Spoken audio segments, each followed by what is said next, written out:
નમસ્કાર ખેડૂત મિત્રો, હું છું વનરાજ ને આપ જોઈ રહ્યા છો Indian farmer Gujarati YouTube channel.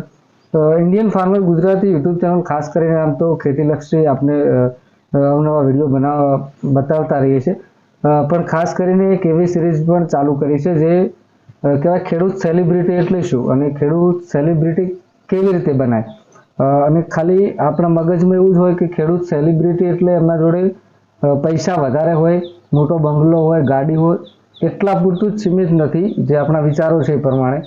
પણ ખેડૂત સેલિબ્રિટી એટલે એવા કે જે એમને કંઈક શૂન્યમાંથી સર્જન કર્યું છે, જેમને કંઈક મેળવ્યું છે અને ઘણું બધું બીજાને શીખવાડ્યું પણ છે. તો એવા જ એક ખેડૂત મિત્ર છે, એમનો ખાસ પરિચય તો આપણે એમના 2-3 વિડીયો આગળ બનાવી ચૂક્યા છે, પણ એમના વિશે વધારે માહિતી મેળવી છે. કેવી રીતે એમને જે કહેવાય કે રોપા ઉછેર કેન્દ્ર એટલે કે નર્સરીમાં બહુ શૂન્યમાંથી સર્જન કરીને મોટા પ્રમાણમાં પહોંચ્યા છે. તો ખાસ એના વિશે 2 શબ્દો કહેવાય કે સોનાની પેન કદાચ વારસામાં મળી શકે, પણ લખવું શું એનું જ્ઞાન ન હોય તો બધું વ્યર્થ છે. તો આ એટલા માટે કહેવું પડે કેમ કે એમના જોડે થોડી ઓછી પ્રમાણમાં જમીન છે, પણ એમાંથી કેવી રીતે વધારે આવક મેળવી, કેવી રીતે આગળ પ્રગતિ થાય, કેવી રીતે બધાને માહિતગાર થઈ અને સાથે બિઝનેસ પણ કરવો, એ એમના જોડે એમનામાં ખાસ એવી જે કહેવાય કે નોલેજ છે એમના જોડે, એ તમામ વાતો એમના સાથે કરવી છે. તો સૌપ્રથમ સ્વાગત છે તમારું અમારી ઇન્ડિયન ફાર્મર યુટ્યુબ ચેનલમાં. આપણો પરિચય આપશો અને આપણે અત્યારે એડ્રેસ પણ આપશો. મારું નામ ઠાકોર ઉદાજી ગલાબજી, ગામ કાટકોર, ખારિયા, થરાની બાજુમાં આવેલું છે. બરાબર. બીજું કહેવાય શરૂઆતથી આપણે વાત કરીએ તો જે કહેવાય કે આપણો જે ખાસ બિઝનેસ છે, આમ ટોટલ આપણા ફેમિલી બેકગ્રાઉન્ડ વિશે વાત કરશું શરૂઆતથી. તો કેવી રીતે અને પેલું કરશો અનુભવ એમ કે તમે શરૂઆતમાં કરી હું બધું શાકભાજીનું વાવેતર કરતો. હું પણ બહારથી એમ કે રોપા લાવતો. બરાબર. ઘણું ખરું તો હું વિજાપુરથી લાવતો, માટીથી લાવતો, બદલપુરથી, અહીંથી રોપા લાવી અને વાવેતર કરતો. બરાબર. એમાંથી થોડું મને દવા ખાતરનો અનુભવ થવા લાગ્યો. બરાબર. પછી મને મગજમાં એવું બેઠું કે મારે પણ નર્સરી કરવી છે. બહારથી હું રોપા લાવું છું, પણ મારે રોપા જાતે તૈયાર કરીને વેચાણ કરવું છે, ખેડૂતોને આપવા છે સારા રોપા, એમ સારી ક્વોલિટી, સારી કંપનીના. એમાંથી પછી હું જમીનમાં રોપા નાખવાની શરૂઆત કરી. 2 વર્ષ એમાં તૈયાર કર્યા જમીન ઉપર, અને એમાંથી પછી ટ્રે પદ્ધતિ, બરાબર, એટલે કે પ્લગમાં. બરાબર. એમાંથી પછી રોપા તૈયાર કરીને વેચાણ કરવું. કહેવાય સતત છેલ્લા કેટલા વર્ષોથી તમે નર્સરીના બિઝનેસ સાથે સંકળાયેલા? હું લગભગ 2017 થી મળી, બરાબર, અને શરૂઆત કરી હતી. બીજું કહેવાય કે 2017 થી શરૂઆત કરી, એ ટાઈમનો તમારો ટાઈમ પિરિયડ રોપા ઉછેર કેવો હતું ને અને અત્યારનો સમય? શરૂઆતના સ્ટેજમાં મને એમ કે અનુભવ ઓછો હતો, એટલે હું થોડા રોપા વેચાણ કરતો હતો. બરાબર. લગભગ શરૂઆતના સ્ટેજમાં મેં 10,000 આજુબાજુ રોપા વેચાણ કર્યા છે. પણ અત્યારે હાલમાં ગઈ સાલ મેં લગભગ 19 લાખ જેવા રોપા તૈયાર કરી અને વેચાણ કર્યા હતા. બીજું કે વાત કરીએ તો આપણી નર્સરીમાં કયા પ્રકારના રોપા મળી રહેશે? નર્સરીમાં શાકભાજીના રોપા, ટામેટા છે, મરચી છે, રીંગણ છે, ફુલાવર છે, કોબીજ છે, સિઝનવાર રોપા બધા મળ્યા રહે. બરાબર. ડુંગળીના રોપા મળી રહેશે, તમાકુના, બરાબર, બધા રોપા. બીજું ખાસ વાત કરવી હોય કે ખેડૂતોને, આપણે પણ ખેડૂત છો ને આપણે ખેતી દ્વારા જ આ નોલેજ મળ્યું છે ને આપણે આ બિઝનેસ તરફ આવ્યા છો. તો કહેવાય કે અત્યારનું સિઝન કહેવાય, અત્યારે માનો કે આપણે હાલ કયા શાકભાજીનું વાવેતર કરવું સારું કરે છે? અત્યારે હાલમાં તો ઉનાળું રીંગણ જ ચાલે. બરાબર. અને મરચી તૈયાર કરે છે, તો મરચીમાં આંતરપાક કરો તો મરચી ટકાઉ રહે છે ને, કે ગરમીના કારણે મરચી થતી નથી. અને રીંગણ તો ગમે એવી ગરમી પડે પણ રીંગણનો છોડ બગડતો નથી. બરાબર.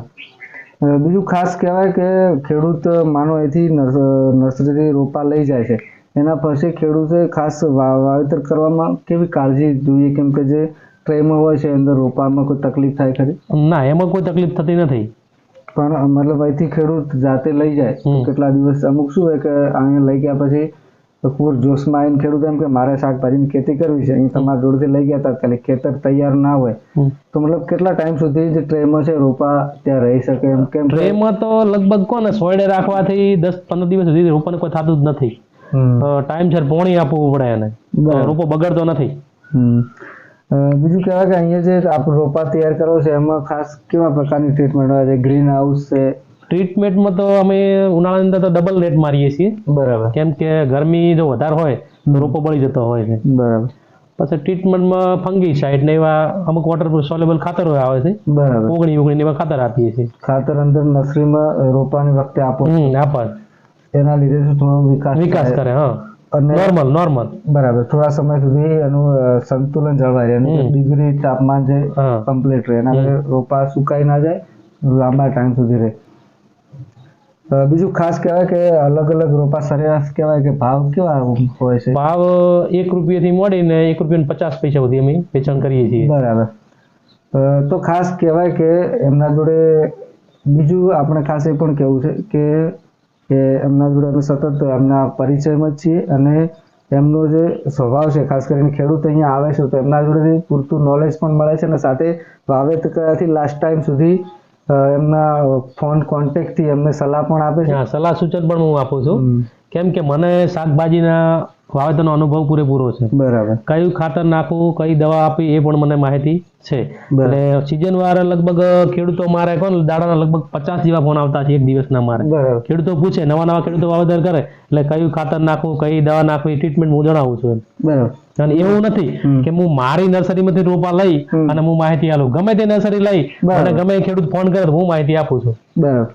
બીજું કહેવાય કે હાલનો સમય કહેવાય ખેતી લક્ષી માટે બેસ્ટ સમય પણ કહેવાય, અને સતત બધા ડિજિટલ ખેતી હોય, ગ્રો કવર હોય, મલ્ચિંગ હોય કે પ્રાકૃતિક ખેતી હોય, તમામ પ્રકારે ખેતી તરફ બધા મતલબ ખેડૂતો વળ્યા છે. ખેડૂતો તો પણ વળ્યા છે, નવા ખેડૂતો પણ સાથે જોડાય છે.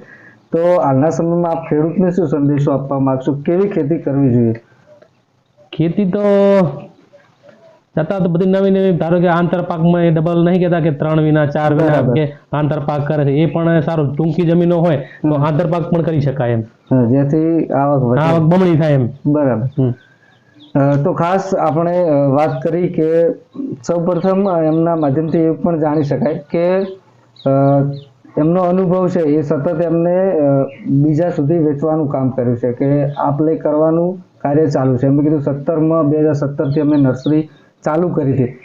શરૂઆતથી એમને 5-10 હજાર રોપા વેચવાથી શરૂઆત કરી છે, જે અત્યારે 19 લાખ સુધી પહોંચ્યા છે. ગઈ સાલ 19 લાખ રોપા વેચ્યા છે એક વર્ષના વાત કરીએ તો.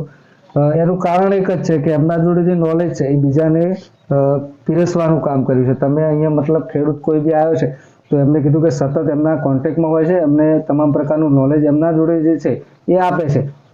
તો આપ એ આધારે એ પણ કહી શકાય કે ઉત્તર ગુજરાતની એક એવી નર્સરી છે રોપા ઉછેર કેન્દ્ર, જે તમે જે હાઈવે ઉપર કે બજારમાં કોઈ બી જગ્યાએ સિટી નજીક જોતા હશો, એની ગુડ અહીંયા CCTV નથી, અહીંયા VIP ઓફિસ નથી, પણ એવું નોલેજ છે કે તમે ખેતીમાં એ રોપા વાવશો તો 100% ગેરંટી હું પણ આપીશ કે તમે એમાંથી ₹5 કમાશો.